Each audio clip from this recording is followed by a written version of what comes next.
À 7h43, le missile Fatah quitte son lanceur mobile. Le radar SPI guindé de l'USS Thomas Hudner le détecte 4 secondes plus tard.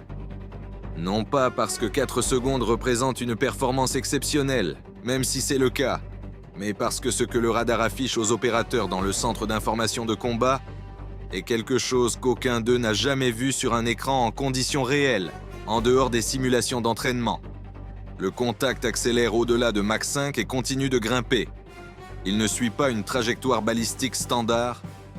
Il effectue des manœuvres, de minuscules corrections de trajectoire en temps réel qu'aucun intercepteur du magazine du Thomas Hudner n'a été conçu pour contrer.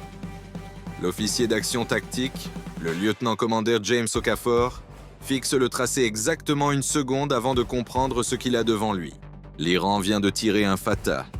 Il dispose d'environ 4 minutes et 30 secondes pour trouver comment arrêter quelque chose qui a été spécifiquement conçu pour être inarrêtable.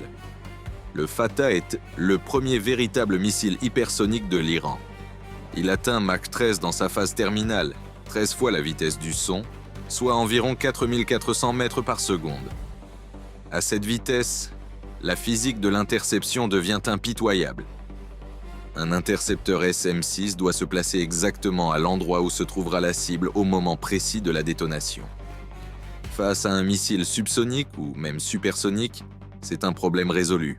L'ordinateur de contrôle de tir Aegis est extraordinairement efficace pour prédire où se trouvera un missile, suivant une trajectoire prévisible dans 30 secondes. Mais le Fatah ne suit pas une trajectoire prévisible. Il utilise un véhicule de rentrée manœuvrant, une ogive capable de changer de direction pendant sa descente terminale, effectuant de petites mais significatives corrections de cap qui invalident toute solution d'interception au moment même où elle est calculée.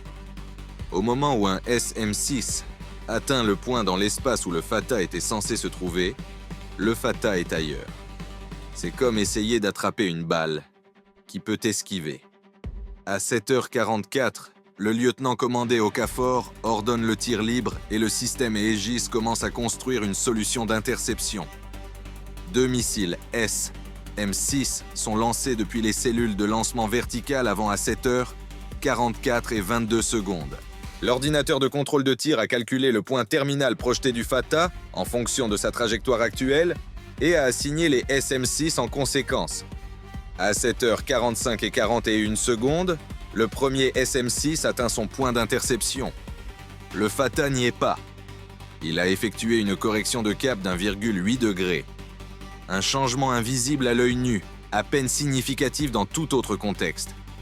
Mais à Mach 13, une correction d'1,8 degré se traduit par un déplacement latéral de 340 mètres dans les 3 secondes, séparant la solution de contrôle de tir de la tentative d'interception. Le SM6 détonne dans le vide. Le deuxième SM6 est lancé sur une solution mise à jour 4 secondes plus tard, et la même chose se produit. Le Fatah corrige à nouveau, 2,1 degrés cette fois, et l'intercepteur ne trouve rien. 2 missiles SM6 dépensés. 0 effet sur le contact entrant. À 7h46, le système Phalanx s'active automatiquement lorsque le Fatah pénètre dans son enveloppe de défense rapprochée. Le Phalanx est la dernière ligne de défense conventionnelle du Thomas Hudner, un canon Gatling de 20 mm capable de tirer 4500 coups par minute qui a avec succès détruit des missiles subsoniques et basses supersoniques dans des dizaines d'engagements. Face au Fatah, il est mathématiquement inutile. Le radar de contrôle de tir du Phalanx suit le contact entrant et le canon pivote pour engager. Mais la géométrie d'engagement à Mach 13 donne au système environ 0,8 secondes d'opportunité de tir à 4500 coups par minute. Cela se traduit par 60 projectiles en l'air avant que le missile ne soit passé hors de la fenêtre d'engagement.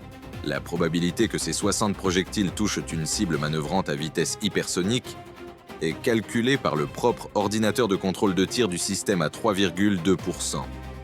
Le Phalanx tire quand même parce qu'il n'a pas le choix. Les projectiles ratent de leur cible. Le Fatah continue son approche, temps avant l'impact, 41 secondes.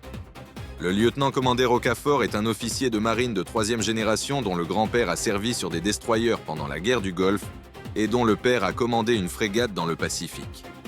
Il réfléchit à la défense contre les missiles hypersoniques depuis sa thèse de 3e cycle au Naval War College il y a 3 ans, où il a rédigé un document de 47 pages sur exactement ce scénario.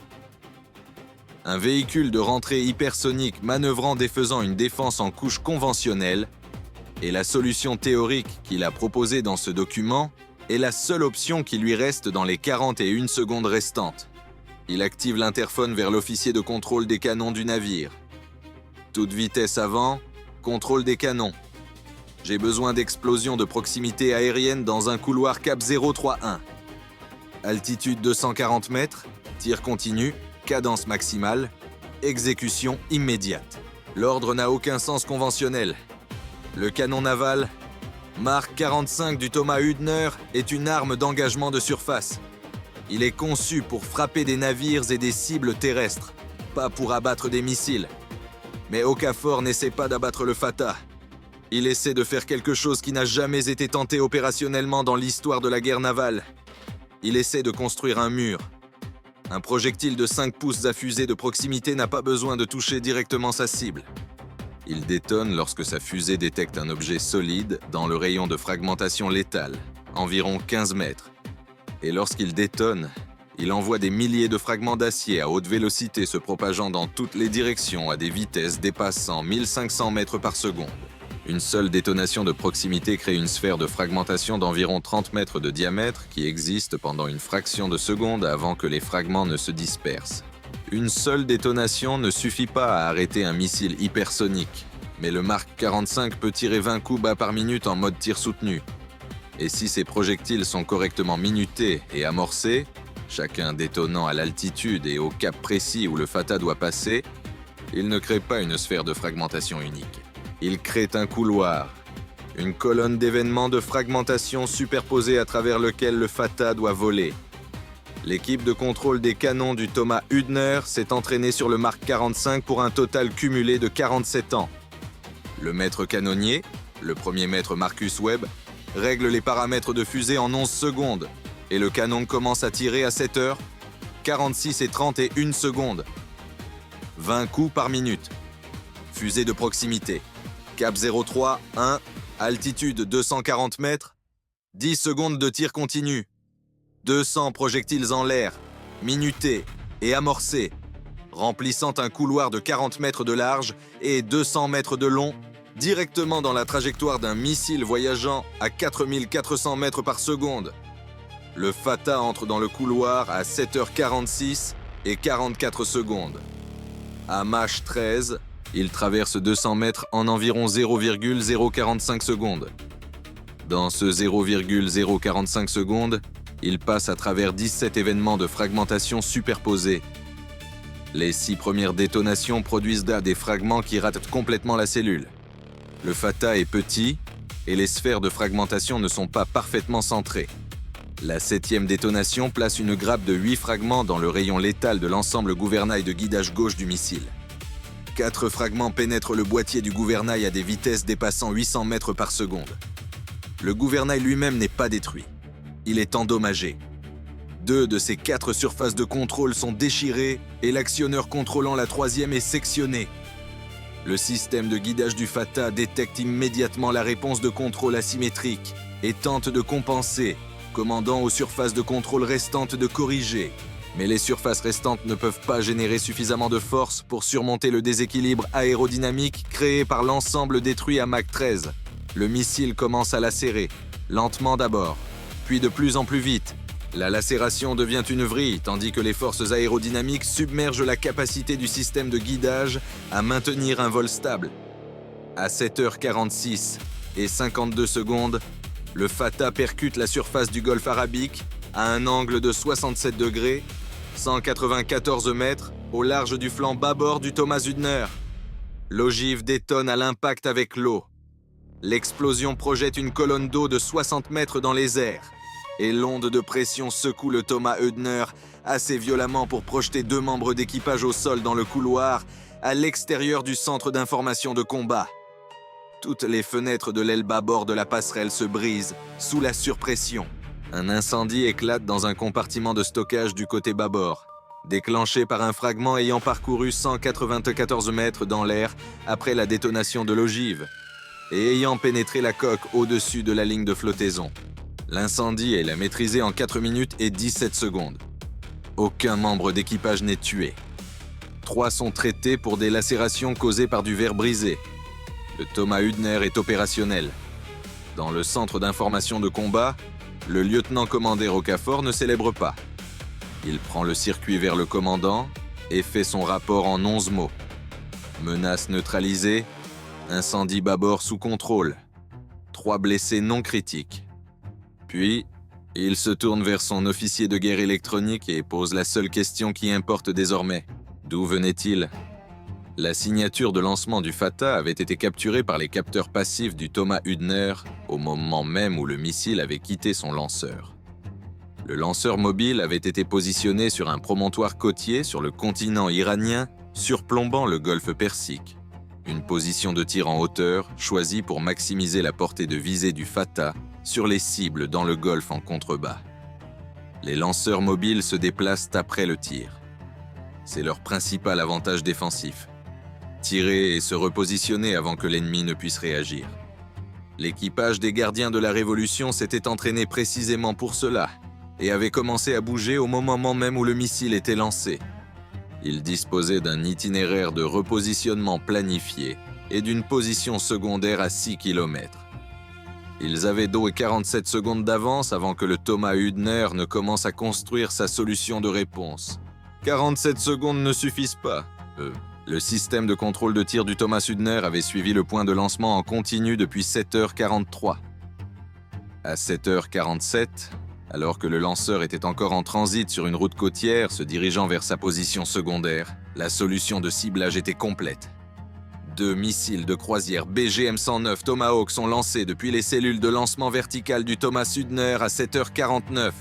Temps de vol jusqu'à la cible. 11 minutes et 30 secondes. Le lanceur mobile avait été conçu pour atteindre sa position secondaire en 8 minutes. Il atteignait la moitié de son itinéraire de repositionnement à 7h54 lorsque le premier Tomahawk arriva. Le second percuta 14 secondes plus tard. L'équipage des gardiens de la Révolution composé de 7 hommes avait tiré le missile le plus avancé de l'Iran sur un destroyer américain et l'avait regardé tomber dans la mer à 194 mètres de sa cible. Ils avaient eu 47 secondes pour échapper à ce qui allait suivre. Ils avaient besoin de 8 minutes. Les mathématiques ne jouaient pas en leur faveur. À 8h01, le commandant du Thomas Hübner transmit son rapport d'engagement au quartier général de la 5e flotte à Bahreïn. Un missile hypersonique Fatah tiré sur ce bâtiment.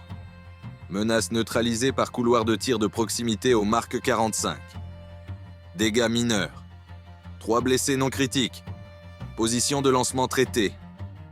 2 Tomahawks sur cible. Lanceur détruit. Ce bâtiment est pleinement opérationnel et prêt à poursuivre la mission. L'Iran avait tiré son missile le plus redouté sur l'USS Thomas Hübner, le missile supposé inarrêtable. L'arme spécifiquement conçue pour défaire chaque couche de la défense navale américaine. Celui qu'on gardait pour le moment où il faudrait quelque chose qu'aucun arsenal de la marine américaine ne pourrait arrêter. Il est tombé dans le golfe Arabique, à 194 mètres de sa cible. Parce qu'un lieutenant-commandeur qui avait rédigé un document sur exactement ce scénario 3 ans plus tôt, au Naval War College, s'en était souvenu et avait eu 11 secondes pour agir en conséquence. Et l'équipage des gardiens de la Révolution qu'il avait tiré avait eu 47 secondes pour échapper à ce qui allait suivre. La réponse américaine était déjà dans les airs, avant que la colonne d'eau ait fini de retomber.